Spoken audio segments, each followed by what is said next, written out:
नमस्कार दोस्तों, मैं सुशील कुमार मोटिवेशनल स्टोरी के साथ। दोस्तों, मैं लेकर आ चुका हूं आपके लिए एक ऐसी कहानी जिसको सुनने के बाद आपकी नकारात्मक सोच सकारात्मक सोच में बदल जाएगी।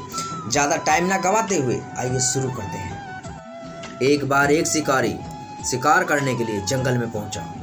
उसने अपने तीर पर बहुत ही खतरनाक जहर लगाया और शिकार को निशाना बना करके उसने तीर को छोड़ा, लेकिन उसका तीर चूक गया और तीर एक पेड़ पर जा लगा।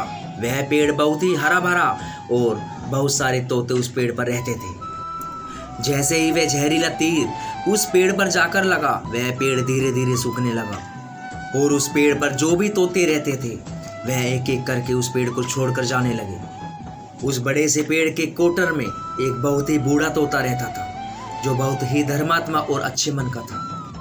सभी तोते उस पेड़ को छोड़कर जाने लगे थे, लेकिन वह बूढ़ा तोता जाता था, दाना लेकर के आता और उसी कोटर में आकर के बैठ जाता, परंतु उस पेड़ को छोड़ने को तैयार नहीं था। बूढ़े तोते के साथियों ने कई बार आकर के उसे समझाया कि यह पेड़ सूख रहा है और किसी दिन गिर भी जाएगा, चलो किसी और पेड़ पर चलकर रहा जाए, परंतु वह बूढ़ा तोता वहां से जाने को तैयार नहीं हो रहा था। अब यह बात देवराज इंद्र तक पहुंची। उन्हें बताया गया कि एक तोता है, वह जिस पेड़ पर रहता है उस पेड़ पर एक जहरीला तीर लगने के कारण सूखने, गिरने और खत्म होने के कगार पर आ चुका है और एक बूढ़ा तोता अभी भी वहीं पर रह रहा है। वह दाना लेकर आता है और वहीं पर रहता है, जबकि उस जंगल में बहुत सारे पेड़ हैं, लेकिन वह उसी पेड़ पर रह रहा है। देवराज इंद्र प्रकट हुए और उस बूढ़े तोते से कहने लगे कि आप बहुत धर्मात्मा हैं, बहुत ही अच्छे मन के हैं, लेकिन आप इस पेड़ को छोड़कर किसी और पेड़ पर चले जाइए, क्योंकि यह पेड़ कुछ ही दिनों में गिर जाएगा। तालाब के पास में बहुत से बड़े बड़े हरे भरे पेड़ हैं, बड़े बड़े कोटर हैं, उन पेड़ों पर फल भी लगे हुए हैं, उन्हें वहीं पर तोड़कर खा सकते हैं, परंतु यहाँ से आप चले जाएं। तोता बोला, माफ़ कीजिएगा, इस पेड़ ने मुझे जीवन दिया है, शिकारियों से भी मेरी रक्षा की है, हर मौसम में मेरे साथ रहा है, यह कोटर मेरा घर है, यहाँ मैं पला बड़ा हूँ। इस पेड़ को मैं छोड़कर कैसे जा सकता हूँ? इस पर संकट आया है, तो क्या मैं इसे छोड़कर चला जाऊँ? मैं ऐसा कभी नहीं कर सकता।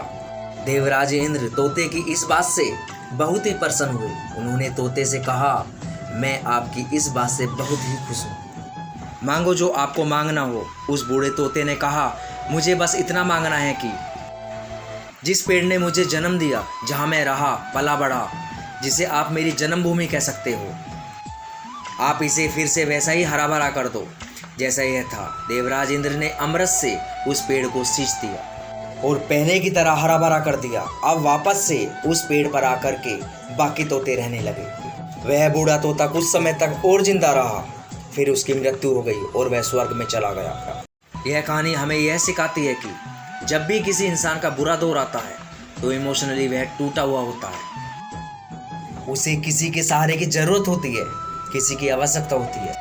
अगर आप ऐसे समय में उसे छोड़कर चले जाएंगे, उससे बात नहीं करेंगे, मुंह मोड़ लेंगे, तो आपसे बुरा कोई नहीं है, क्योंकि आप किसी के सुख के साथी बने या ना बने, लेकिन आपको हमेशा किसी के दुख का साथी जरूर बनना चाहिए। दोस्तों, इसी के साथ मैं विदा लेना चाहूँगा। मिलता हूँ नेक्स्ट मोटिवेशन स्टोरी में।